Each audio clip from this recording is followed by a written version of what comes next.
அனைவருக்கும் வணக்கம். காலை நேர செய்திகளுக்காக உங்கள் ஏஆர்கே. லுதுவேனியா நாட்டில் அவசர நிலை அமல்படுத்தப்படுவதாக அந்நாட்டு ஜனாதிபதி கிடானஸ் அறிவித்துள்ளார்.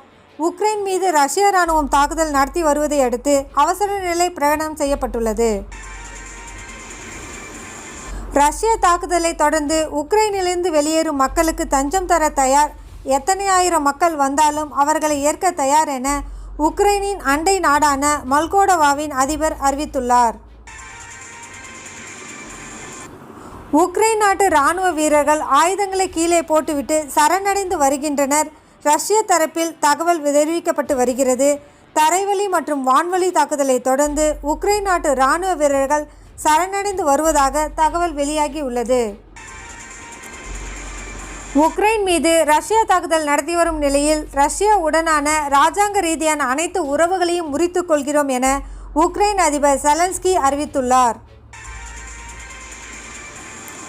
முன்னாள் அமைச்சர் ஜெயக்குமாரின் மனைவி ஜெயக்குமாரி மாநில மனித உரிமை ஆணையத்தில் புகார். ஜெயக்குமாரின் கைது விவகாரம் தொடர்பாக புகார் தெரிவித்துள்ளார். டாலருக்கு நிகரான இந்திய ரூபாயின் மதிப்பு ஒரே நாளில் 109 காசுகள் குறைந்து ரூபாய் 75.70க்கு வர்த்தகமானது. ரஷ்யா உக்ரைன் இடையிலான போர் எதிரொலியாக இந்திய ரூபாயின் மதிப்பு சரிந்தது. ஐரோப்பாவில் வரலாறு காணாத உயர்வை எட்டியது கோதுமையின் விலை.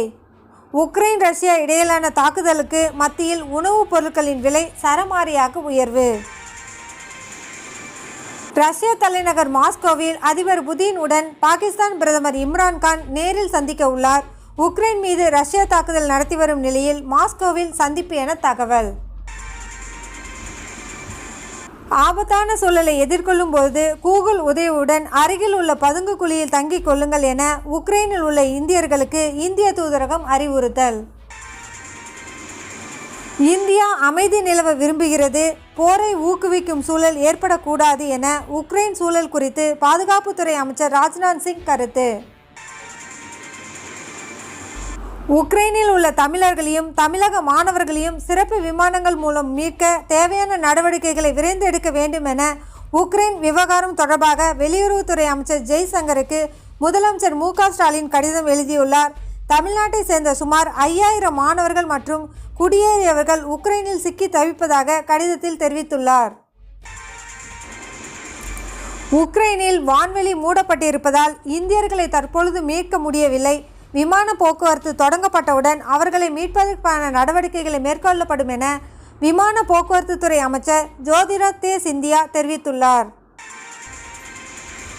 புட்டின் ஒரு சர்வாதிகாரி, உக்ரைன் படையெடுப்பு ஒரு கொடூரமான மற்றும் காட்டுமிராண்டித்தனமான முயற்சி என புதின் மீது பிரிட்டன் பிரதமர் போரிஸ் ஜான்சன் காட்டம்.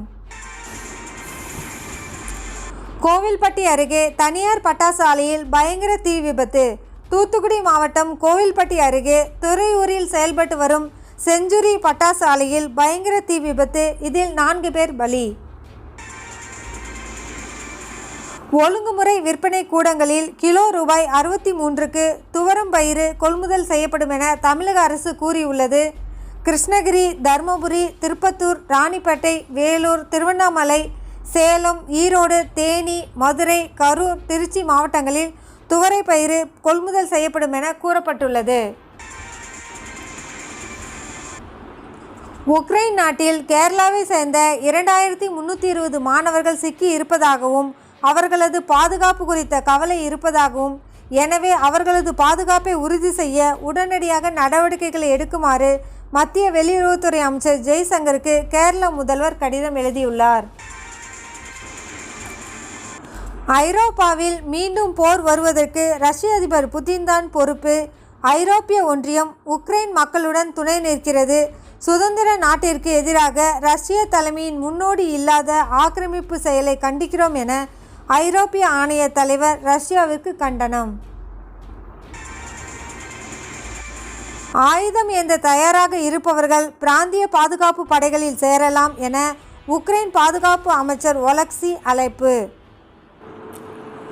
மீண்டும் மாலை நேர முக்கிய செய்திகளுடன் சந்திப்போம். நன்றி, வணக்கம்.